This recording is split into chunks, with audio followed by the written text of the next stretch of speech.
Assalamualaikum warahmatullahi wabarakatuh. Selamat malam semuanya. Di sini kami dari kelompok 6 akan menjelaskan tentang review 3 paper atau 3 jurnal yang kami temukan. Di sini kita mereview 3 jurnal untuk menyelesaikan tugas data science. Pertama-tama, perkenalkan, saya Fali Haiban Fitra Hadi dan teman saya. Dan saya Raffi Ahmadi. Oke, kita mulai penjelasannya. Untuk latar belakang yang kami angkat, yaitu institusi dan pengajar, perlu paham nih faktor nyata yang mempengaruhi kinerja akademik siswa.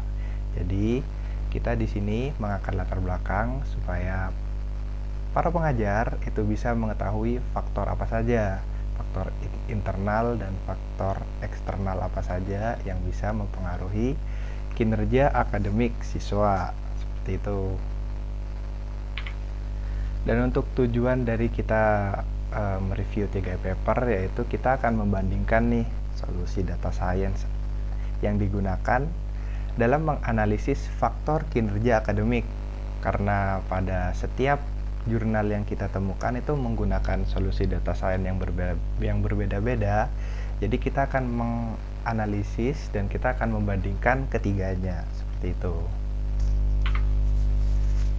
Oke, kita sekarang masuk ke jurnal yang pertama. Di jurnal pertama ini berjudul Factors Influencing Students' Learning Performance and Continuous Use of Artificial Intelligence in Online Higher Education. Jadi pada jurnal pertama ini akan menjelaskan seberapa pengaruh AI terhadap performa belajar daring. Di sini penelitian itu dilakukan di universitas di India ya teman-teman.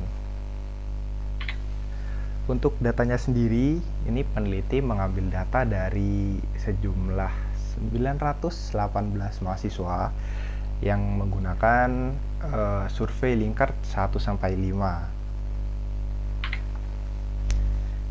Untuk metode pengambilan datanya sendiri, ini peneliti menggunakan data primer melalui survei online di perguruan tinggi India. Jadi peneliti itu menyebar survei nih dulu untuk mengambil data ke mahasiswa-mahasiswa di Universitas India, seperti itu. Nah, untuk solusi yang peneliti pilih yaitu solusi PLSM atau Partial Square Structural Equation Modeling untuk menguji model teori psikologis. Nah, solusi data science ini peneliti itu menggunakan 2 tahapan, yaitu pertama, peneliti itu menguji dulu nih apa data yang sudah mereka kumpulkan valid atau belum. Kalau sudah valid, baru mereka melihat datanya itu sesuai atau tidak dengan awal yang mereka tentukan di awal.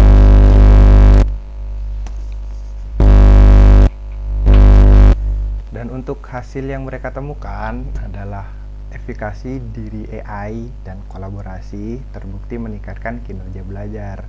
Jadi dari hasil yang dari 980 tadi, mereka analisis dulu dan mereka menemukan kalau ternyata AI itu bisa meningkatkan, dan kolaborasi di sini kolaborasi tentunya dalam lingkup AI ya, terbukti meningkatkan nih kinerja belajar siswa mahasiswa di Universitas India sana, teman-teman, seperti itu. Sekarang kita masuk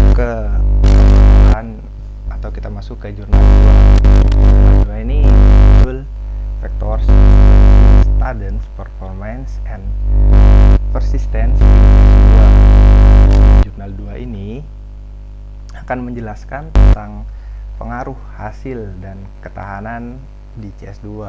CS2 sendiri adalah suatu mata kuliah ilmu komputer tingkat menengah yang ada di Amerika sana, teman-teman. Untuk data yang diambil dari penelitian kedua atau jurnal 2 ini Dia mengambil data dari 610 data registrasi mahasiswa. Yang diambil ini adalah data nilai, data jurusan, dan data jalur masuk. Seperti itu, teman-teman.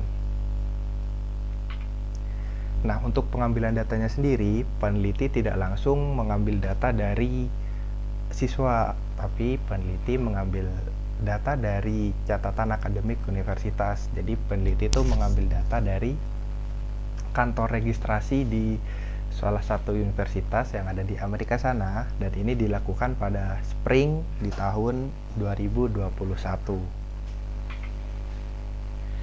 Nah, untuk solusi sendiri, solusi data science-nya, ini peneliti menggunakan uji statistik yang atau korelasi dan chi-squared untuk identifikasi kelompok beresiko. Nah, jadi peneliti itu menggunakan uji statistik apakah anak-anak atau mahasiswa yang mengambil mata kuliah CS1. Mata kuliah CS1 itu adalah mata kuliah pengantar untuk mata kuliah CS2 ini. Dan mahasiswa yang tidak mengambil mata kuliah CS1, apakah mereka memiliki kesempatan yang sama untuk menyelesaikan untuk kemudahan menyelesaikan mata kuliah CS2, atau ada perbandingan nih yang bisa mereka dapatkan dari perbedaan itu. Seperti itu. Dan hasil yang mereka temukan adalah ternyata mahasiswa transfer ini bisa dibilang mahasiswa yang tidak mengambil mata kuliah C1 ya. Mahasiswa transfer itu beresiko gagal tinggi daripada mahasiswa yang mengambil C1. Di sini tertulis nilai CS1 itu prediktornya lebih kuat. Jadi mahasiswa yang mengambil mata kuliah CS1 itu berpotensi lebih gampang atau lebih bisa untuk menyelesaikan mata kuliah CS2 ini, atau ilmu komputer tahap kedua, seperti itu. Untuk selanjutnya mungkin bisa dijelaskan oleh teman saya. Oke, di sini berikutnya ada jurnal ketiga yang berjudul Factors Affecting Student Academic Performance, a Combined Factor Analysis of Mixed Data and Multiple Linear Regressions. Yang dimana jurnal ini atau paper ini membahas permasalahan tersembunyi, yang dimana faktor tersebut memengaruhi nilai CGPA siswa menengah. Kemudian dari permasalahan tersebut, peneliti mencari apa pengaruh dari permasalahan tersebut, seperti itu. Nah, kemudian data yang diambil di sini adalah 1 juta lebih siswa yang ada di Maroko dengan 23 variabel campuran. Kemudian metode pengambilan data yang dilakukan adalah menggunakan data sekunder dari database pendidikan rabat sel Kenitra atau di Maroko lebih tepatnya, dengan rentang waktu mulai dari 2017 sampai 2023, kurang lebih 6 tahun. Nah, peneliti di sini menggunakan model prediktif 2 tahap untuk solusi dari memecahkan permasalahan tersebut, yaitu FMAD dengan reduksi faktor ditambah dengan MLR dengan prediksi apa pengaruh dari faktor-faktor tersembunyi tersebut. Nah, kemudian hasil yang dihasilkan yaitu model sangat akurat dengan hasil persentase R kuadrat 88,53% dengan kinerja lalu prediktor utama. Kemudian di sini ada tujuan umum yang dimana kemudian di sini ada persamaan. Yang pertama ada tujuan umum yang dimana ketiga jurnal atau artikel ini membahas atau mengidentifikasi serta menganalisis permasalahan-permasalahan yang terjadi pada siswa atau mahasiswa. Kemudian elemen prediktif atau regresi, di mana di sini terdapat faktor-faktor yang dipengaruhi oleh AI dan siswa-siswa menengah, dan juga kinerja mahasiswa CS2. Yang ketiga ada fokus pada validasi, Kemudian terakhir di sini ada pendekatan kuantitatif, yang dimana ketiga paper ini menggunakan metode kuantitatif untuk memecahkan masalah ini. Nah, di sini ada perbedaannya, yaitu adalah pendekatan untuk mengambil data yang mereka gunakan. Yang pertama, atau jurnal pertama, yaitu Singh et al. Mereka menggunakan pendekatan yang berbasis teori. Kemudian, pada jurnal kedua, atau jurnalnya Hushangi et al., mereka menggunakan uji statistik langsung. Dan yang ketiga, yaitu El Jauhi et al. Mereka menggunakan pendekatan yang berbasis data dan prediktif. Kemudian kesenjangan. Yang pertama di sini ada kontekstual dan generalisasi, yang dimana ketiga paper ini atau penelitian ini terikat pada konteksnya atau tujuannya. Jadi cukup sulit untuk mengembangkan atau menggeneralisasikannya pada populasi yang lain. Kemudian metodologis kuantitatif versus kualitatif, yang dimana ketiga penelitian ini bisa menjawab pertanyaan apa, namun tidak dengan mengapa dan bagaimana. Kemudian penelitian ini memiliki variabel dan faktor yang diteliti.